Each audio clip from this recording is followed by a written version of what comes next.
Yun, and start recording mga kalapid. Welcome sa isa na namang reaction video sports, boxing, baddest of the baddest, diba? Tyson Fury versus Francis Ngannou. Diba? Ito, fight highlights, pero hindi na natin hindi na natin play. Papakita ko lang sa inyo kung paano tumumba si si si Tyson Fury. Kasi ang mga sinasabi dito, narab daw si nanakawan daw si Francis Ngannou. Ang tingin ng mga, syempre, dahil may knockdown si Francis Ngannou kay Tyson Fury, ang iniisip nila panalo dapat si Francis, 'di ba? Hindi si Tyson. So, yun yung bibigyan natin ng komento ngayon. Pero bago ang lahat, papakita ko muna sa inyo ng mabilis yung pagtumba ni Tyson Fury, kasi putang inang hirap pagka ganito mga video, baka biglang i-copyright Kaya bibilisan lang natin, ha? Allow Ngannou the time to grow in confidence. Lakayan natin. Yan. That's been tough. Shot. Nakita nyo yun? Nag-drop. Anong pinang-drop? Yung kaliwang kamay. Allow Ngannou the time to grow in confidence. That's been tough. Shot. Yun. Diba tumumba? Pero nakatayo siya dyan. Tapos may papakita lang ako sa inyong technique ni Francis, kung paano siya yung stance ni Francis Magalona, ni Francis Ngannou. Okay? Pakita ko lang sa inyo yung stance niya. Nakikita nyo tong left hand niya. Ayan, laging nakaabang na yan sa mukha niya. Para yung left hook na ito ni Tyson Fury hindi pumasok. Kasi kadalasan ng laban niya, yung mga laban niya, pati mga kay Deontay Wilder, yung left hook niya yung delikado So ngayon, ito, nakagwardya na lagi itong ni Francis Ngannou. Okay? Konteksto.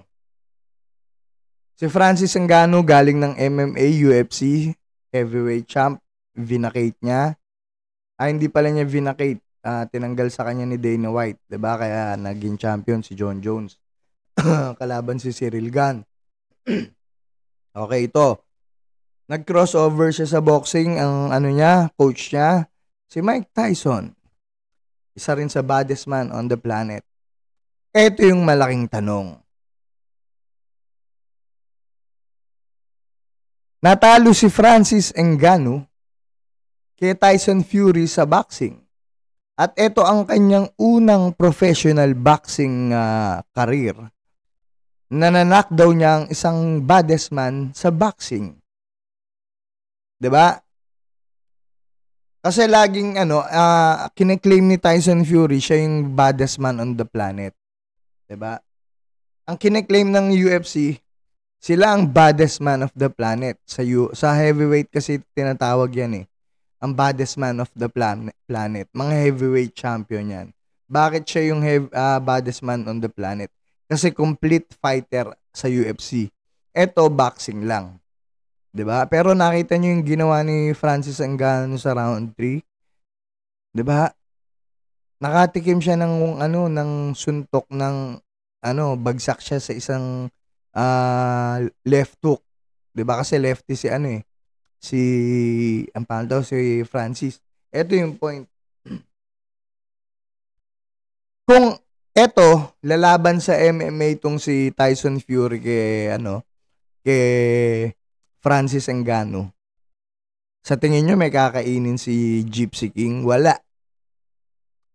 Yung yung gloves niyan, mas manipis, 4 ounces lang ata. Kasi ito, hindi ko alam kung 10 ounces tong gamit nila o 8 ounces, 'di ba? Pero pag UFC is 4 ounces gloves, kung yung suntok ni Francis Ngannou na tumama kay Gypsy King kanina yon, hindi na to tatayo. Maniwala kayo. 'Di ba?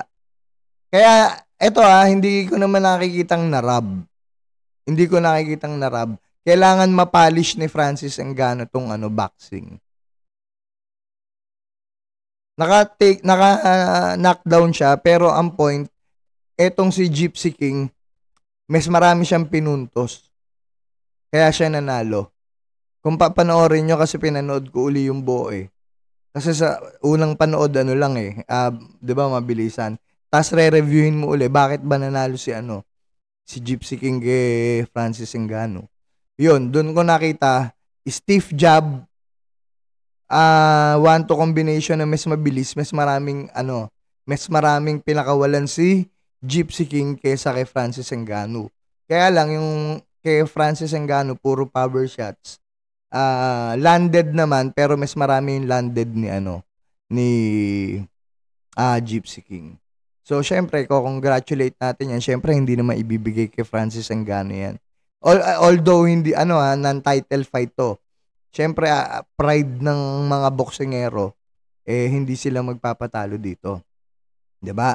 Ang gusto ko lang makita, sana sila Logan Paul, si Jake Paul, tsaka to, si Tyson Fury, sana panindigan nila na after ng boxing, kakalabanin nila itong mga taga-MMA, 'di ba? Para makita nila yung hinahanap nila.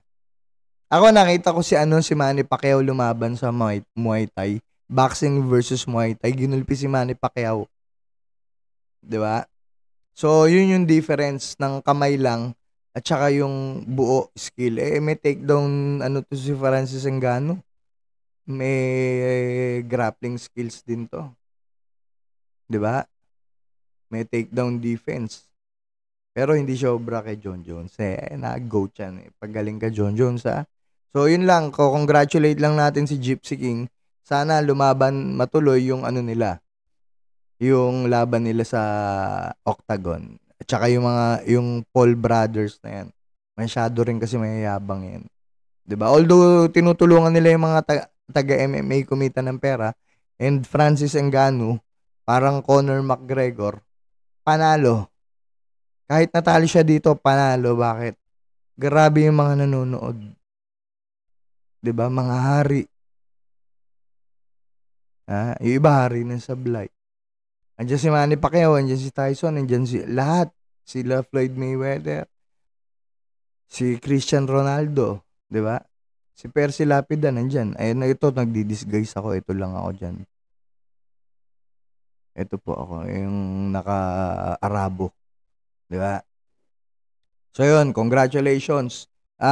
Pagdating sa sports, analyze din. Jab. Sabay sabak sa mukha. Huwag po kayong susuntok pagka susuntok kayo ng jab. Huwag po kayong susuntok ng pagganito. Kailangan po pag ganun yung kamay para hindi mabali. So, konting tip lang 'yon. Okay, so maraming salamat mga kalapid, and stop recording.